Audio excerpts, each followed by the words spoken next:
Hey, I get it. You've met someone, you've been dating a couple of times, and things seem to be going pretty well. But after that last relationship, how it ended, all the drama, not sure you want to continue? There's a way around the drama. And today we're going to talk about 5 conversations that are drama stoppers so that you can live the love you want to live and have a woman around without the drama.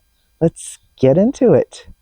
My name is Alexis Hartz, and I talk about all things dating after 50, among other topics. Check them out below.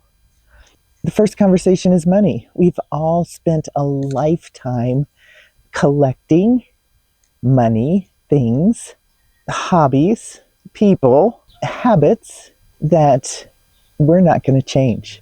And with our money, it's super important to know right up front how she feels, how you feel, and what you're going to do together.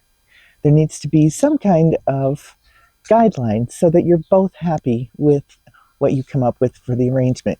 And talking about money early, you get all those red flags out about, if she's not going to expose what she has or she's really interested in what you have. Those might be some red flags. Works the other way too, ladies. Okay, second hard conversation is our health. You may be in perfect health now, but what happens if you suddenly have an illness or an injury?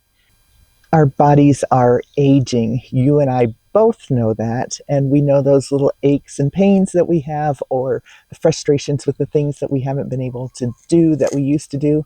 I came here, rehomed myself here when I was 58 and thought that I was going to get to do all the things I did at 20. Hiking every weekend. Oh, I'm lucky to get out hiking once a month for a 5-mile hike. Back then it was bike riding 40 miles a week, hiking 10 miles a week. Those days are over. And we need to admit it, and we need to be honest with our partner about that. Oh, here comes a chicken.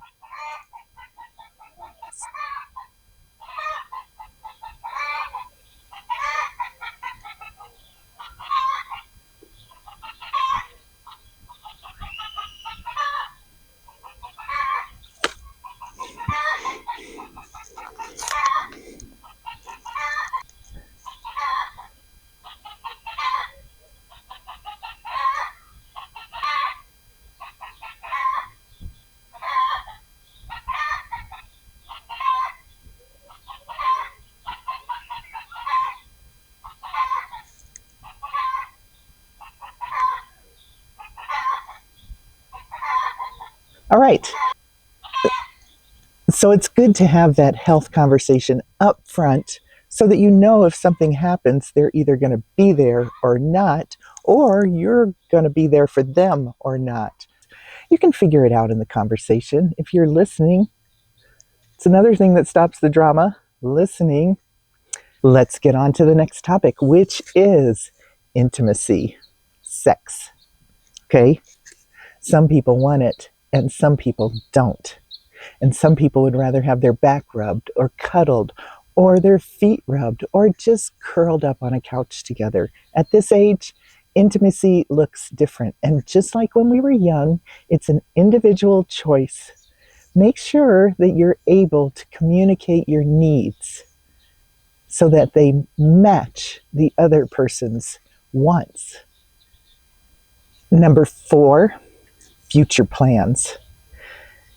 I have a really hard time setting goals at this age. I'm 65 now. Some of you who are 90, that might seem very young, but some of you who are 40, that's kind of old.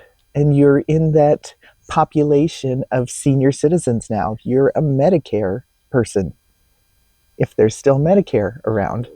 It's really difficult to set goals, but this is why it's so important, because if you meet somebody and their bucket list has 5 things on it that you don't want to do, you have to consider that. And what about yours? Do you have a bucket list? Do you want to just go along with their bucket list? That's okay.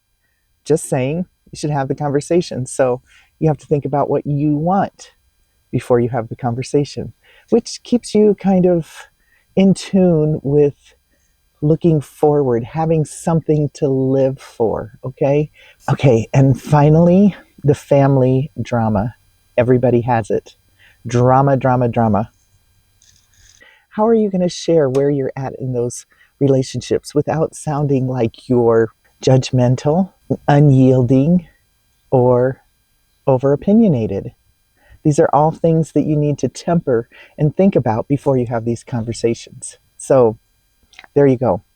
5 conversations you need to have so the drama stays out of your life and your love comes into your life. I know you can do it. It's not easy, but you can do it. It's worth it. Thanks for dropping by, and I will see you next time. Bye.